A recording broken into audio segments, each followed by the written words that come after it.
petite standing ovation de la part des supporters stéphanois qui ont fait le déplacement. Oui, je pense surtout que les supporters stéphanois qui sont présents ici en Roumanie et puis surtout devant leur poste de télévision sont déçus et tristes de voir partir un joueur comme Maxime Gradel. Attention à ce centre de Golanski et Ruffier qui va sauver la touche. Non, Clément avait touché ce ballon et Ruffier n'a pu éviter le corner plutôt. Attention à ce corner roumain.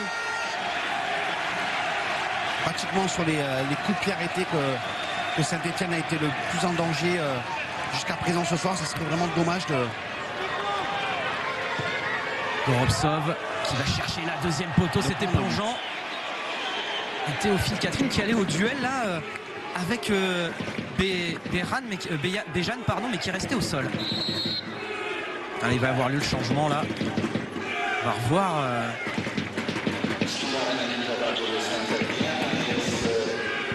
le duel et la sortie de Nolan Roux.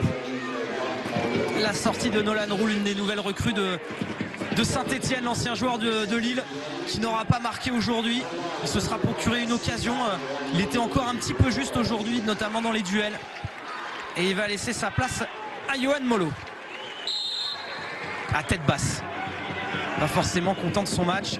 Christophe Galtier qui vient quand même le féliciter. Oui, alors sans doute va-t-on voir, oui c'est ça, Max-Alain Gradel passer dans l'axe. Vous savez que c'est la petite coquetterie tactique qu'a trouvé Christophe Galtier, qui est décidément un chercheur et hors pair.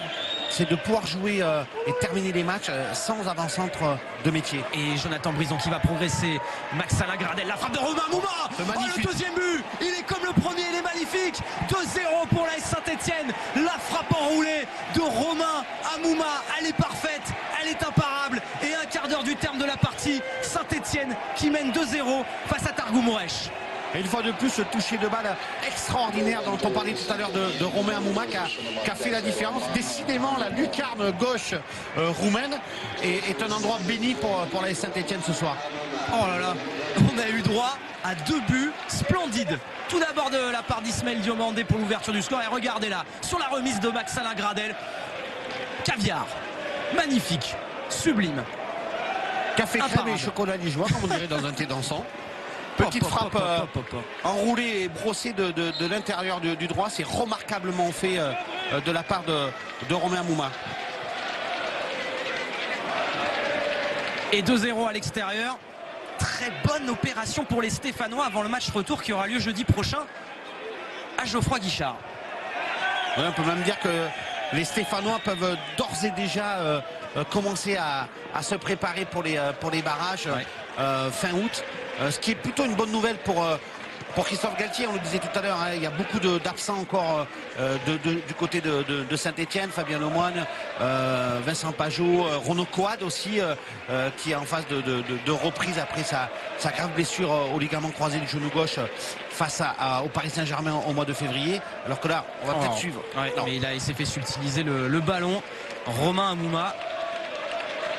La remontée de balle là de Balic, qui a pris de vitesse Diomandé, mais qui revient. Et il y a Perrin aussi en couverture qui est là. Si ce résultat se confirme, Raphaël, ça va permettre à Christophe Galtier, je vais aller au bout de mon raisonnement, ça va permettre à Christophe Galtier de pouvoir gérer son effectif et de continuer à permettre à ses joueurs de monter en puissance tout au long de ce mois d'août. C'est vraiment une très très bonne nouvelle pour Saint-Etienne. Et il va y avoir une autre reprise de volée. Cette fois, elle est roumaine, mais elle est largement au-dessus de la cage de Stéphane Ruffier. La frappe de Goropsov, l'Argentin. Romain Amouma qui aime décidément bien, hein, vous savez, c'est le troisième tour préliminaire à la Ligue Europa, Raphaël, puisque il y a 2 ans à Milsami en Moldavie, c'est lui qui avait déjà inscrit le deuxième des 3 buts de la victoire à l'extérieur de Saint-Etienne. Et on le disait tout à l'heure, hein, elles sont pas si fréquentes les victoires stéphanoises à l'extérieur. Hors de Geoffroy Guichard. En Coupe d'Europe. Et celle-là, elle est plutôt positive. 2-0 à l'extérieur avec 2 buts sublimes. Et c'est pas terminé. Ce ballon trop fort pour Johan Molo.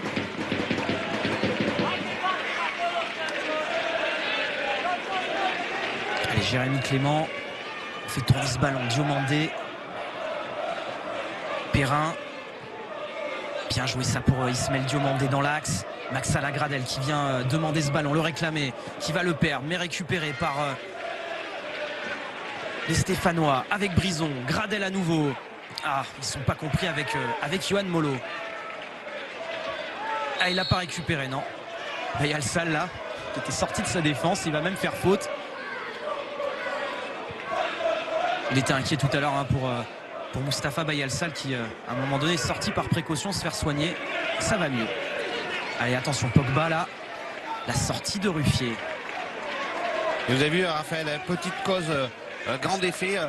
Saint-Etienne, c'est une fois de plus passé d'un avant-centre type avec trois joueurs qui permutent, trois joueurs de couloir hein, que sont Yohan Molo, Romain Amouma et Maxana Gradel, et une efficacité identique pour Saint-Etienne. Ça va vraiment, ce match-là confirme que Saint-Etienne tactiquement va pouvoir surprendre. Vous savez, c'est un peu la crainte de Christophe Galtier. C'est le plus ancien entraîneur de Ligue 1 à son poste, et nous confie récemment que sa crainte c'était de ne plus pouvoir surprendre l'adversaire, et là tactiquement il est en train d'avoir la confirmation que Saint-Etienne va surprendre tout au long de cette saison. C'est vraiment un Saint-Etienne caméléon.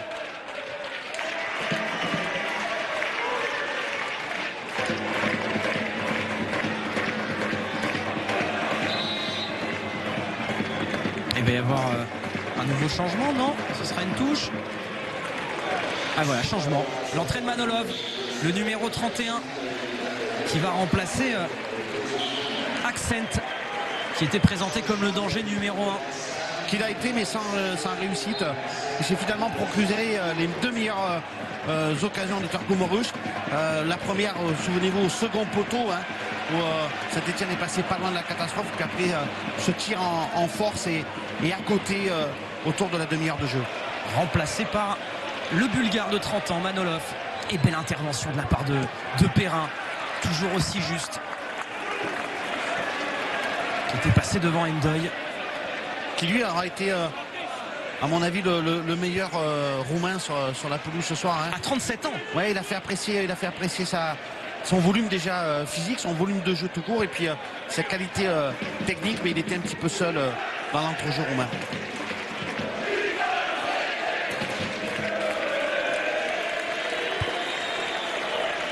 Que sur le hashtag foot21 vous régalez, vous nous faites parvenir vos messages par rapport au début marqué par l'AS Saint-Etienne. Et il y en aura peut-être un troisième parce que Yohan Molo là il est passé, il va changer de côté. Ah, le ballon a été mal donné pour Théophile Catherine, et qui s'en sort bien finalement. Ouais. Et le jeu va se poursuivre avec Ismaël Diomandé pour Romain Amouma. Qu'est-ce qui se passe? Ah, il y a Golanski qui reste au sol. Assez dur hein, pour cette équipe de Targo Moresh. Il a visiblement pris un coup sur le genou droit. Ouais. Ah non, il se frotte le truc à gauche. Bon, il a mal de partout, mais vous savez, il fait très très chaud hein, ce soir en Roumanie. Il est... Ah, c'est là, regardez. Ouais, c'est sur ce tac sur Yohan Molo, il se blesse tout seul.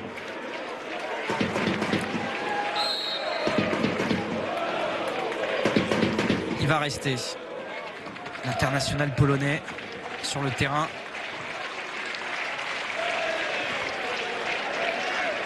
Et surtout que les Roumains ont déjà fait leurs 3 changements. Hein. Donc il n'y a plus de possibilité. Pogba dans ce ballon. Compliqué pour Yohan Molo. La touche de Jonathan Brison. Avec Clément Brison. Pogba qui est monté. Brison, c'est bien joué ça, la combinaison avec Clément, puis avec Amouma qui va rentrer dans la surface de réparation, qui va tenter sa chance, aller contrer cette frappe et dégager. Attention, Maxana Gradel qui a essayé de gêner Balic. Perrin de la tête, toujours aussi autoritaire dans le jeu aérien. Romain Amouma, le décalage côté gauche pour Jonathan Brison qui va mettre ce ballon dans l'axe. Pour Romain Amouma qui va tenter cette fois sa chance du gauche. Oh, c'est dedans. Il s'offre un doublé. Et un doublé fantastique. Romain Amouma. Oh là là. Après la frappe du droit, c'est maintenant l'enroulé du gauche et ça fait 3-0 pour l'AS Saint-Etienne qui, on peut le dire, a plus qu'un pied en barrage de l'Europa League. Ouais, on va dire, Raphaël, que les Stéphanois ont 9 orteils. Oui, allez, pour le play-off de la Ligue Europa. Oh, mais encore un but sublime, Bernard. Parce que là, bon, il est devant Endoy, mais derrière, alors son gardien est un peu gêné parce qu'il y a du monde devant lui, mais elle est parfaitement bien placée. Alors vous avez vu tout à l'heure quand Romain Mouma a fait un contrôle arrêté, il avait eu un petit peu de mal à avoir la bonne longueur pour enchaîner. Je pense que l'état de la pelouse doit pas forcément l'aider. Là, cette fois-ci, il a contrôlé, il a pris un petit peu de vitesse et donné un petit peu de vitesse à son ballon, ce qui lui a permis de mettre de la force et puis de la précision technique. C'est vraiment très bien fait de la part de Romain Mouma. Une frappe sur la barre, un but du droit, un but du gauche. Il lui reste plus qu'à imiter Michel Platini, France-Yougoslavie 84, à nous mettre une tête plongeante, mais malheureusement à droite, il n'y a pas Patrick Battiston pour centrer. Il y a Kevin Théophile Catherine alors qu'il est sorti. Romain Mouma, grand artisan de cette victoire de l'AS Saint-Etienne, remplacé par Kevin Monet-Paquet. C'est le troisième et dernier changement de l'AS Saint-Etienne. Ouais, Kevin Monet-Paquet qui avait été le buteur décisif l'année dernière lors des playoffs, puisqu'on parlait des playoffs en remettant les deux équipes à égalité au match retour face à Karabükspor Sport. Et Saint-Etienne avait emporté 1-0, puis au tir au but. Ah bah on s'en va déjà du côté des supporters de Targu Mouresh. On rentre à la maison déçu. On rappelle que on va suivre cette action avec Jonathan Brison.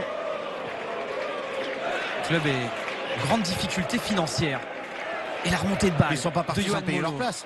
Non, ils sont pas partis sans payer leur place. Attention, le relais et la faute sur Romain Mouma alors qu'il avait trouvé Max-Alain Gradel. Coup franc bien placé pour les Stéphanois. Et Yohan Molo qui a mal.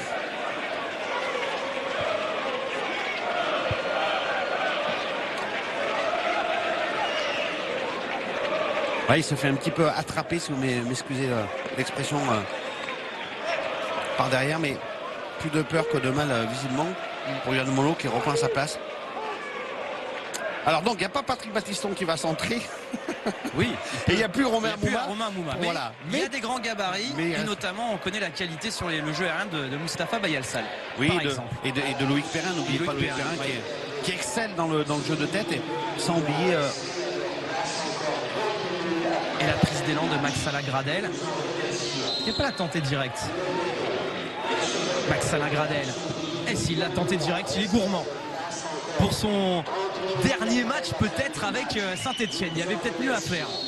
Ah mais vous êtes vraiment le rabat-joie ce soir, Raphaël. Oui. Saint-Etienne est en train de remporter son 13e match de son histoire, son 12e match pardon, de son histoire en Coupe d'Europe à l'extérieur. Nous ne boudons pas notre plaisir. On ne boude pas. Ce serait que sa deuxième victoire avec 3 buts magnifiques en 48 matchs et nous parler du départ de Max-Alain Gradel. Pardon Bernard et pardon à méchant. tous supporters de Vous êtes Saint-Etienne. C'est vous qui avez remué le couteau dans la plaie durant toute la rencontre concernant Gradel, hein, c'est pas moi.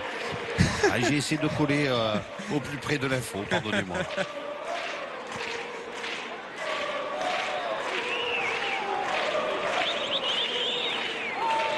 Alors, je ne sais pas ce que vous en pensez, Raphaël, mais quand on voit, on ne peut pas tirer d'enseignement définitif, bien sûr, eu égard à l'opposition roumaine ce soir, mais quand même, si Saint-Etienne a la possibilité d'évoluer plus souvent qu'à l'accoutumée avec cette défense à 3, ça apporte quand même des gages de solidité derrière. Avec Stéphane Ruffier égal à lui-même et puis des joueurs de couloir que sont à droite Théophile Catherine et à gauche Assoubé Koto, ça va vraiment apporter des solutions et puis surtout des garanties défensives à l'AS Saint-Etienne.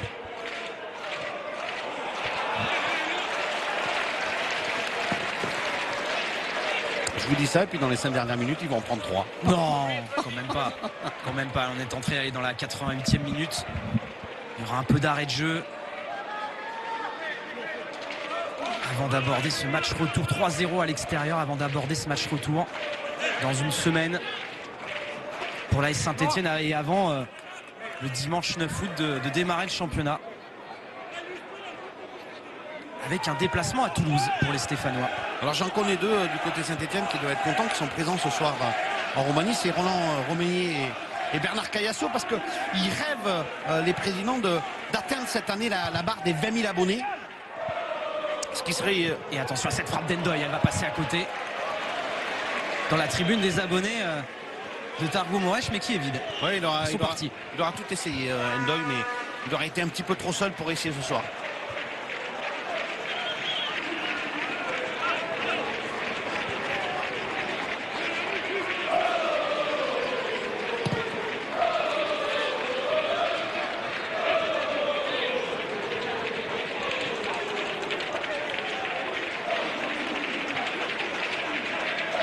Un petit tweet de notre confrère Simone Rovera qui nous dit les supporters roumains sont partis au moment où les supporters roumains sont partis au moment où Romain Hamouma a quitté la pelouse après son doublé.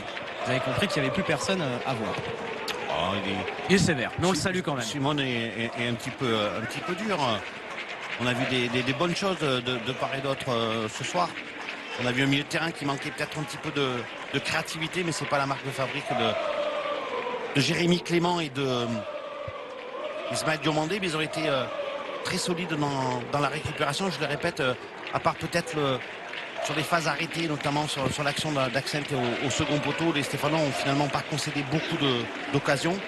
Je pense que s'ils avaient joué sur un billard, les attaquants auraient peut-être été un petit peu plus justes techniquement, mieux conclu leur action, mais ils en ont conclu 3 ce soir. C'est ce qu'il faudra absolument retenir.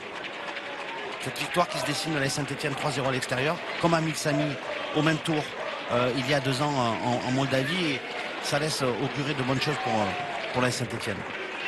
On va pas refaire le coup d'Eschberg en barrage, c'est tout ce qu'on leur demande après.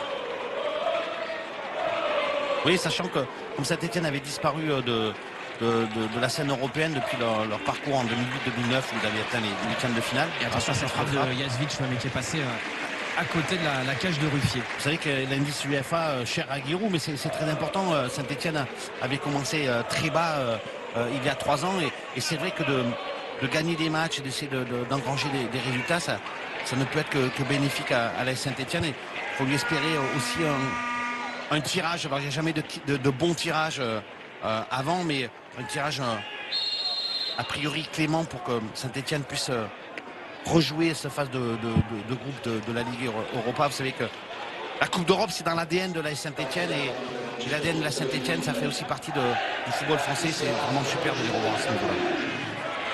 Alors à 3 minutes de temps additionnel, le temps d'en marquer un petit 4e.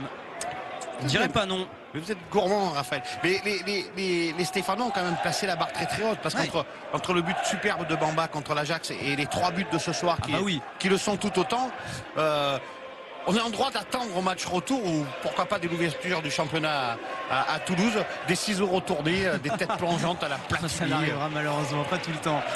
Mais c'est vrai qu'on a eu 3 buts sublimes aujourd'hui. Détrompez-vous. Ne sous-estimez pas Nolan Roux. Il y a faute là.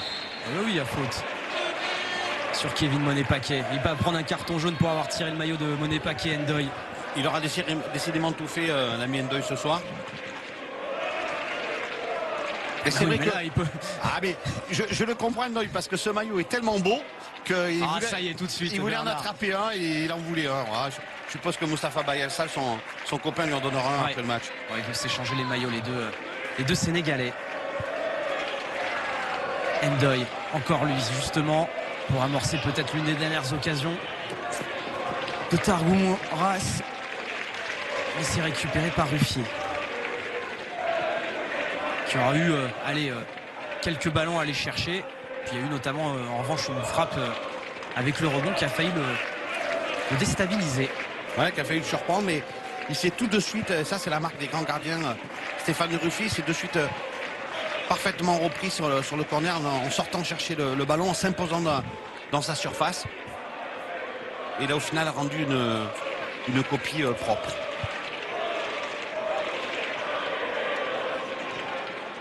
Allez, encore 1 minute à jouer dans le temps additionnel. On va gérer tranquillement et peut-être amorcer une attaque avec Diomandé, Pogba, Yohan Molo. Il a du jus, il est entré il y a quelques minutes, il est passé. Le petit piqué pour Max Alagradel, la reprise de volée. Oh. Ça aurait été beau, un quatrième but de la sorte. Hein. Mais c'est formidablement c'est bien joué. Oui, l'accélération de Yohan Molo, le petit piqué, et puis la reprise de volée de Max Alagradel. Et attention à ce ballon, Pogba qui va laisser filer son vis-à-vis et qui va le rater. Ouh, on n'était pas loin de la réduction du score là. Ils se sont un petit peu emmêlés les pinceaux en défense, nos amis stéphanois. On va revoir ça. Il me semble que c'était Manolov, oui. Entre Pogba et Sall.